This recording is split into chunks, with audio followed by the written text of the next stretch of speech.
Why do you feel sleepy the moment you sit down to study? When it comes to studying, you would think that more focus equals more progress. But the truth is the brain hates long periods of passive studying. In fact, for every extra hour that you study, your fatigue and mental distress can increase by up to 5%. And in back-to-back study days before an exam, that can mean a 30% drop in energy and focus.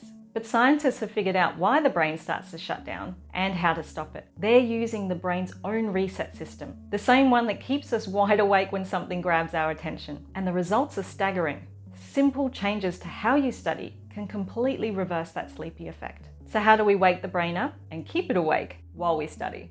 Hi, I'm Teresa Orr. Welcome to my channel. If you find this video helpful, don't forget to like and subscribe. So scientists have figured out why our brains start to shut down during study sessions, and it's not because we're tired. Researchers from the City University of New York discovered that when we learn something new, really learn it, that our brains show signs of what's called neural fatigue. The results are fascinating, but the big question you might be asking yourself is why? Here's something that might surprise you.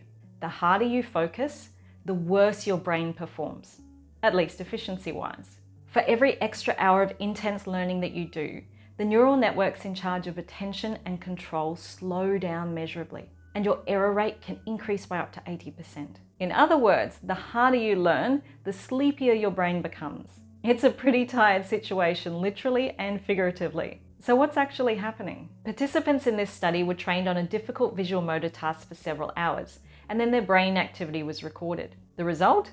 A big spike in theta waves.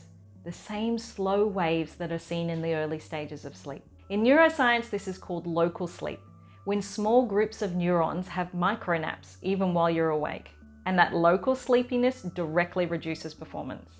Accuracy drops, errors increase, and you start feeling mentally drained. But when the participants took a nap, their brain activity normalized and their performance bounced back. But here's the catch. When they just stopped and rested quietly, eyes closed but no sleep, that mental fatigue didn't go away. In short, sleep restores learning capacity, but quiet rest doesn't. But this isn't just about taking a nap. Another study found that even students who sleep enough still report drowsiness during study sessions. Turns out, it's not sleep deprivation, it's the brain's response to passive learning. So what's the actual problem we're trying to solve here? You've probably been awake for hours and your system is seriously running low on dopamine. And the moment you start doing something repetitive or passive, like reading or highlighting, your neural circuits start to slip into that same low frequency rhythm seen in early sleep. You might be thinking, why not just grab a coffee and push through? I know that's what I always did. And sure, caffeine works for a while. After all, it blocks the receptors that tell your brain it's tired, but it doesn't fix the underlying fatigue. And once it wears off, you're going to crash even harder. It's like trying to cool a computer down by increasing the processor speed. It's only going to make the problem worse. So what's the alternative? Well, the answer is a technique called active learning or active studying, what scientists call effortful recall. These methods keep neural networks firing short, sharp bursts, which prevents local sleep and helps information click. Spacing out your active study sessions can strengthen that recall and prevent mental drift. And mixing up the topics or subjects that you're studying engages different parts of the brain.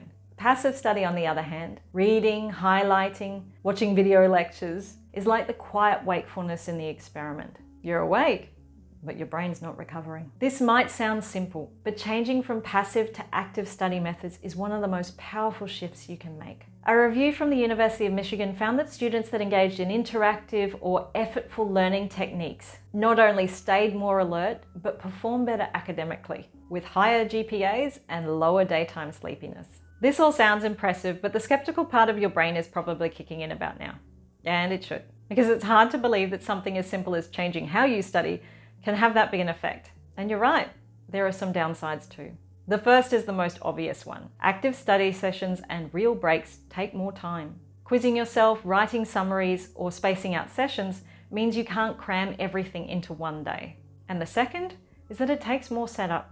Making flashcards, creating questions, or rearranging your notes by topic can feel like extra work, especially if you're in exam week already.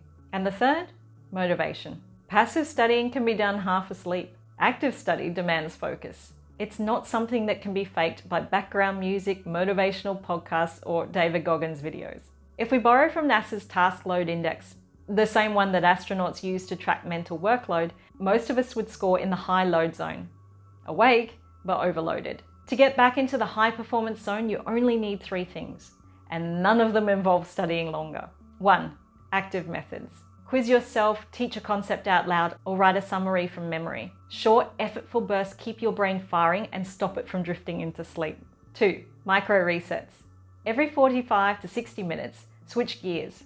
Stand up, get a drink, or change topics.